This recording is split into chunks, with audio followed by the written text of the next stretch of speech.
नमस्कार मंडळी, नमस्कार पैलवान. आज मी तुम्हाला दाखवतो 68वी महाराष्ट्र केसरी वाघोली येथे होणारी भव्य दिव्य असं तुम्ही नियोजन बघू शकता. सगळीकडे बघा, इथे असं भव्य दिव्य असं महाराष्ट्र केसरीचं नियोजन करण्यात आलेलं आहे. आणि महाराष्ट्र केसरीची आज आपण बक्षिसं बघणार आहोत. सर्वप्रथम बघणार आहोत महाराष्ट्र केसरीला जो कोणी 68वा महाराष्ट्र केसरी होणार त्याला सर्वप्रथम काय मिळणार आहे ते बघू शकता तुम्ही माझ्या मागे. ही बघा, ही आहे फॉर्च्युनर, टोयोटा कंपनीची फॉर्च्युनर पहिलं बक्षीस म्हणून मिळणार आहे. महाराष्ट्र केसरी गद्यासाठी जी लढत होणार आहे त्यामध्ये दुसरं बक्षीस म्हणून जे मिळणार आहे उपमहाराष्ट्र केसरीला ही स्कॉर्पिओन, महिंद्रा स्कॉर्पिओन ही 30 लाखाची गाडी जी आहे ती दुसरं बक्षीस म्हणून मिळणार आहे.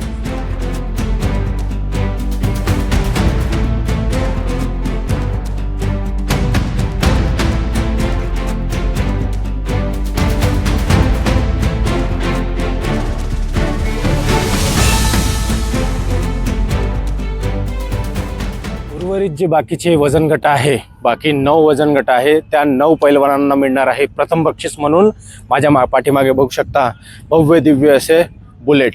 चला तर मग येऊ. महाराष्ट्र केसरी झालेल्या प्रत्येक वजन गटातील पहिलं बक्षीस म्हणून बुलेट ही गाडी देण्यात येणार आहे. आणि दुसऱ्या बक्षिसासाठी मिळणार आहे हिरोची स्प्लेंडर गाडी. महाराष्ट्र केसरीकरिता फॉर्च्युनर कार, त्यानंतर उपमहाराष्ट्र केसरीकरिता स्कॉर्पिओ एन आणि बाकी उर्वरित जे वजन गट आहे त्याकरिता पहिलं बक्षीस म्हणून बुलेट गाडी, दुसरं बक्षीस म्हणून स्प्लेंडर, हिरो स्प्लेंडर असे देण्यात येणार आहे. आणि उर्वरित तिसरं आणि चौथं बक्षीस असं रोख रक्कम इथे देण्यात येणार आहे. असा आहे भव्य दिव्य महाराष्ट्र केसरीचं रंगमंच.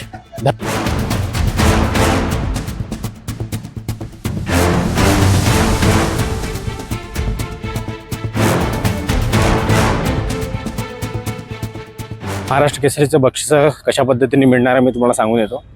महाराष्ट्र केसरी जी स्पर्धा होते त्यामध्ये 10 वजन गट असतात. एक 57 किलोपासून सुरू होतो आणि 125 पर्यंत असे वजन गट असतात.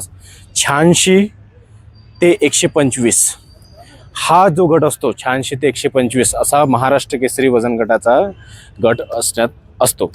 आणि त्या वजन गटात मिळण्यात येते पहिलं बक्षीस म्हणून त्याची गदा, काही रोख रक्कम. आणि उपविजेचा जे आहे, जे उपमहाराष्ट्र केसरी आहे त्याला मिळण्यात येते स्कॉर्पिओन गाडी, रोख रक्कम.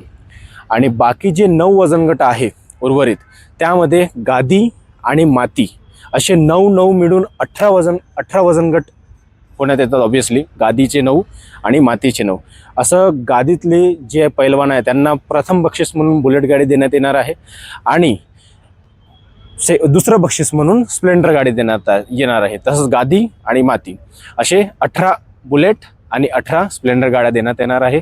एक फॉर्च्युनर आणि एक स्कॉर्पिओन. धन्यवाद. महाराष्ट्र केसरीचे गदा कुणाच्या खांद्यावर जाणार काय वाटतं तुम्हाला? कमेंट करून नक्की सांगा. दुसरी गोष्ट, महाराष्ट्र केसरी कशा पद्धतीने ठरवण्यात येतो हे तुम्हाला एकदा माहिती करून देतो. ज्यांना माहिती आहे ओके, पण ज्यांना नाही माहिती त्यांच्यासाठी ही महत्त्वपूर्ण माहिती.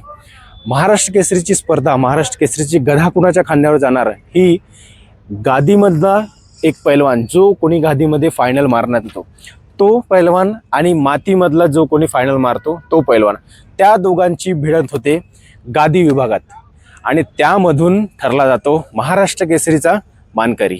अशा पद्धतीने महाराष्ट्र केसरीची ही फायनल लढत होते आणि तिथूनच ठरला जातो महाराष्ट्र केसरी विजेता.